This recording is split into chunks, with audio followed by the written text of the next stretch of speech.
నిన్న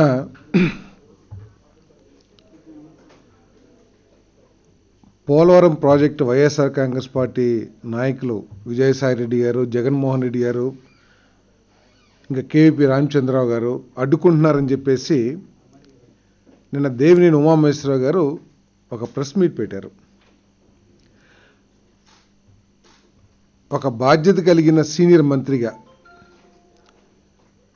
ఒక important portfolio నిర్వహిస్తున్న ఒక మంత్రిలాగా కాకుండా, పరిణితి చెందిన మంత్రిలాగా కాకుండా, ఒక పిచ్చుకొక్క మొరిగినట్లు, ఒక ఉన్మాది మాట్లాడినట్లు ఆ ప్రెస్ మీట్ ఉన్నది తప్పితే బాధ్యతాయుతంగా లేదన్నది అందరికీ అర్థమైపోతా ఉంది. అంటే ప్రతిపక్షం ప్రజల గురించి ఏది మాట్లాడినా కూడా దాన్ని జగన్మోహన్ రెడ్డి గారి గురించి మాట్లాడటం ఒక అన్వాయితీగా ఈ తెలుగుదేశం పార్టీ అలవాటు చేసుకుంది. అసలు ఈ పోలవరం ప్రాజెక్టు వీళ్ళు నిర్మాణం చేయగలరా, చేయాలనే ఆలోచన ఉందా, లేకపోతే తన చేతకానితనాన్ని, తన దద్దమ్మతనాన్ని కప్పుపుచ్చుకుంటానికి ఈ విధంగా ఎదుటోళ్ళ మీద బురద చల్లటానికి ప్రయత్నం చేస్తుందా తెలుగుదేశం ప్రభుత్వం అని చెప్పేసి అనుమానం వస్తూ ఉంది. కేంద్ర ప్రభుత్వం నుంచి ఎంత నిధులు తీసుకొస్తుందో ఈ రోజుకి కూడా ఒక స్పష్టం చేయకోకుండా రాష్ట్ర ప్రజలకి మభ్యపెడుతూ మోసం చేస్తూ దానిని ప్రతిపక్షాలు ప్రశ్నిస్తే వాళ్ళ మీద తిరిగి బురద జల్లే కార్యక్రమం ఈ ప్రభుత్వం చేస్తూ ఉంది. మొన్ననే కొన్ని మాసాల క్రితం పులివెందులు వెళ్ళి బ్రహ్మాండంగా ముఖ్యమంత్రి గారు చెప్పారు, పులివెందులకు నీరు ఇచ్చేసామని చెప్పేసి. అంతకుముందు అనంతపూర్ వెళ్ళి రెయిన్ గన్స్ ద్వారా కరువును జయించేసామని చెప్పారు. ప్రజలందరూ కూడా నమ్మారు కొంతమంది. కానీ ఈరోజు పరిస్థితి ఏమిటంటే అక్కడ చినీ చెట్లు నీళ్లు లేక ఎండిపోతూ ఉన్నాయి.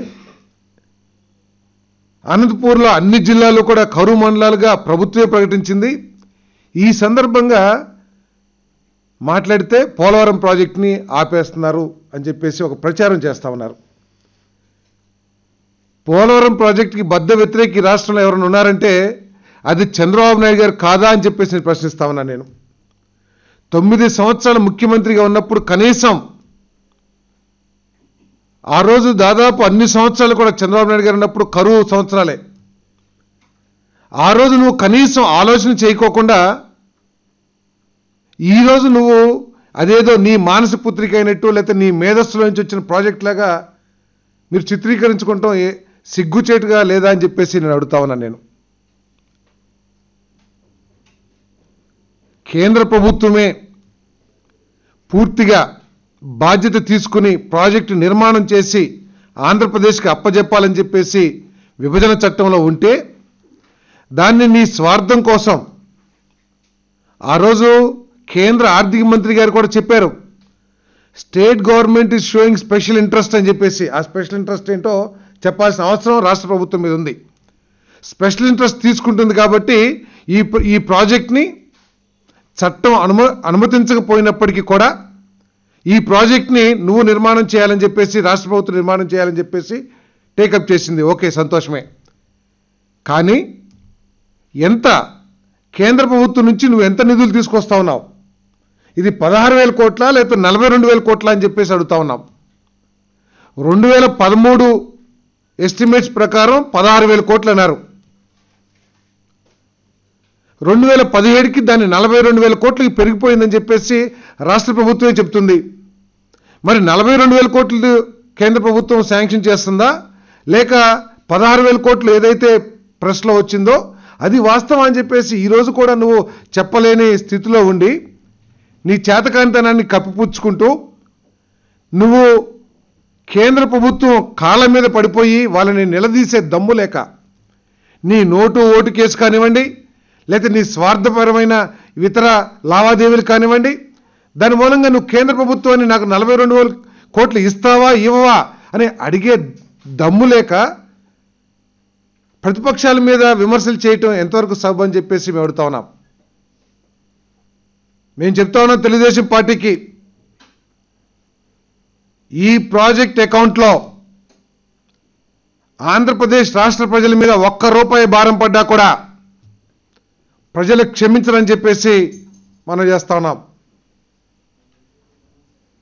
నువ్వేదో మభ్యపెట్టి ఈ ప్రాజెక్ట్ని పూర్తి చేయకోకుండా కేవలం ఇది పోలవరం ప్రాజెక్ట్ కాదు, ఇది రాష్ట్ర ప్రజలు ఏదైతే ఆశిస్తున్నారో ఈ ప్రాజెక్ట్ని లైఫ్ లైన్గా కాకుండా నువ్వు ఒక మింటింగ్ మిషన్ లాగా వాడుకుంటున్నావు. నువ్వు నోట్లు మింట్ చేసే నీకు లభించిన ఒక అవకాశంగా నువ్వు భావిస్తున్నావు తప్పితే దీన్ని పూర్తి చేసి నువ్వు ఎన్నికల మేనిఫెస్టోలో 2017 కల్లా పూర్తి చేస్తున్నావు. కానీ 2017 వరకు ఎప్పుడూ ప్రజలకు తెలియని, నువ్వు చెప్పని పట్టిసీమ గురించి, అంటే ఆ రోజు నీ ఆర్థిక అవసరాలు తీర్చుకోవడం కోసం పట్టిసీమను దాన్ని తీసుకొచ్చి పోలవరాన్ని డిలే చేశావు. దాన్ని 2019 తీసుకెళ్ళావు. ఈరోజు అది కూడా నువ్వు చేయలేక, అది కూడా నీకు చేతకాక విపక్షాల మీద, జగన్మోహన్ రెడ్డి గారి మీద వ్యక్తిగతంగా మాట్లాడటానికి ప్రయత్నం చేస్తున్నావు. నేను అడుగుతా ఉన్నావు, నువ్వే నీ ప్రభుత్వ అధికారులు చెప్తా ఉన్నారు, ఈ కాంట్రాక్టర్ ఏదైతే కాంగ్రెస్ ప్రభుత్వం ఎవరికైతే కట్టబెట్టిందో ఈ కాంట్రాక్టు, ఆ కాంట్రాక్ట్ కంపెనీ సమర్థత సరిపోదు, చేతకాని కంపెనీ, లేదా అది పూర్తి చేయలేదని చెప్పేసి నువ్వే చెప్తా ఉన్నావు. కానీ నువ్వు చెబుతావు, కానీ ఆ కాంట్రాక్ట్ని క్యాన్సిల్ చేస్తానికి మాత్రం ప్రయత్నం చేయవు. ఎందుకంటే ఆ కాంట్రాక్ట్ కంపెనీని నీ చేతిలో కీలుబొమ్మగా పెట్టుకొని నీకు కావాల్సిన సబ్ కాంట్రాక్టర్లు, నీ మంత్రుల బంధువులకి ముడుపులు తీసుకుని వర్కులు సబ్ కాంట్రాక్టర్ మీద ఇస్తానికి దీని ఒక ఆయుధంగా పెట్టుకున్నావు కాబట్టి నువ్వు చేసావు. లేకపోతే ఇంకేం కారణం ఉందని చెప్పేసి అడుగుతా ఉన్నా నేను. నువ్వు ఏ విధంగా ఒక గవర్నమెంట్ అయ్యి సబ్ కాంట్రాక్టర్లతో నువ్వే చర్చించి నువ్వే మెయిన్ కాంట్రాక్టర్కి సబ్ కాంట్రాక్టర్కి ఒక అనుసంధానకర్తగా, ఒక బ్రోకర్ లాగా ఎందుకు నువ్వు వ్యవహరిస్తున్నావు అని చెప్పేసి అడుగుతా ఉన్నా నేను. సబ్ కాంట్రాక్టర్లుగా కాకుండా ఏ ప్రభుత్వం, ఏ మంత్రి కూడా చేసి ఉండడు ఇప్పుడు దాకా. ఆఖరికి సిమెంట్ కంపెనీలతో కూడా చర్చించే దౌర్భాగ్య నీచ స్థితికి నువ్వు దిగజారేవే.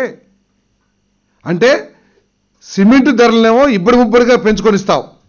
ఈరోజు ₹360 ఉంది సిమెంటు.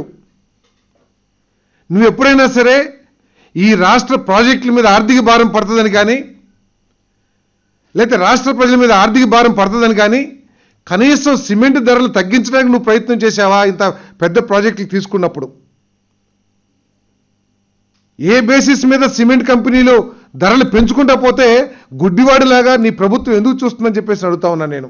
అంటే సబ్ కాంట్రాక్టర్ల దగ్గర ముడుపులు, సిమెంట్ కొట్లోల దగ్గర ముడుపులు, నీకు అవకాశం వచ్చిన చోటల్లా నువ్వు ముడుపులు ముట్టుకుంటూనే తప్పితే ఈ ప్రాజెక్టు పూర్తి చేయాలనే చిత్తశుద్ధి ఉందా అని చెప్పేసి నేను అడుగుతా ఉన్నా నేను. అంతేకాదు నువ్వేదో పెద్ద పోటుగాడికి వెళ్ళే మాట్లాడుతున్నావు. నువ్వేదో అసలు ఈ రాష్ట్రాన్ని సస్యశ్యామలం చేసినట్టు మాట్లాడుతా ఉన్నావు. నీది నాది ఒకే జిల్లా. నువ్వు ఇంతకు ముందు పిట్టలు దొరక వెళ్ళే జిల్లా అంతా ఎట్లా తిరిగేవాడో నాకు తెలుసు. నువ్వు మంత్రి అయిన తర్వాత కనీసం కృష్ణా జిల్లాలో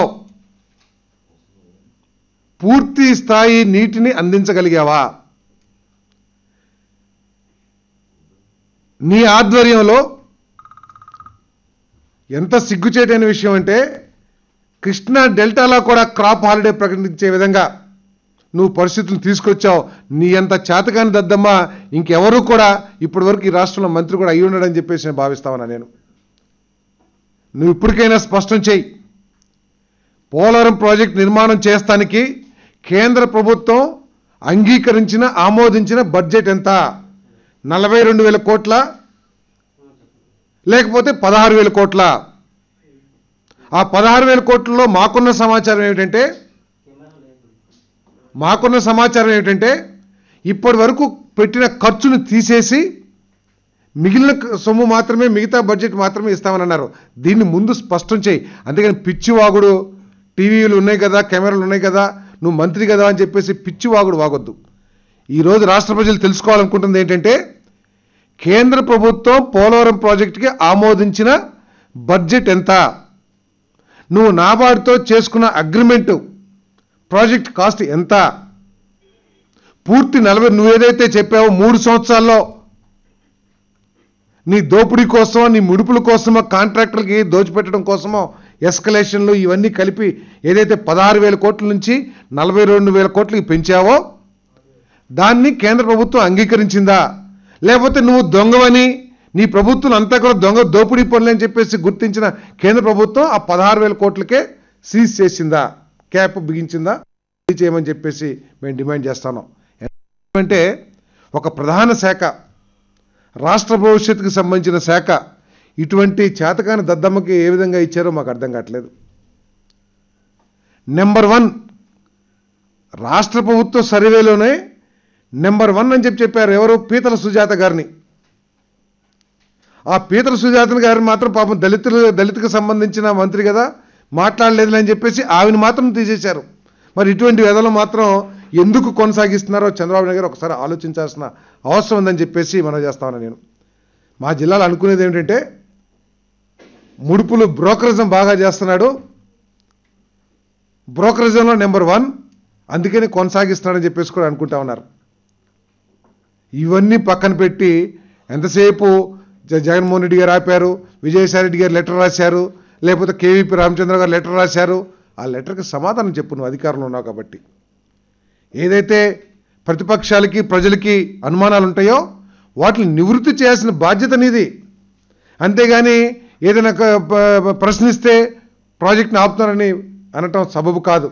అసలు ఏదైనా ప్రాజెక్ట్ని ఆపింది ఎవరైనా ఉంటే 2004లో రాజశేఖర రెడ్డి గారు మొదలుపెట్టినప్పుడు ఒరిస్సా ఛత్తీస్గఢ్ని రెచ్చగొట్టి వాళ్ళతో కేసులు వేయించి కోర్టుల్లో ప్రాజెక్ట్ ఆపిన ఘనత చంద్రబాబు నాయుడు కాదా అని చెప్పేసి అడుగుతా ఉన్నాను నేను.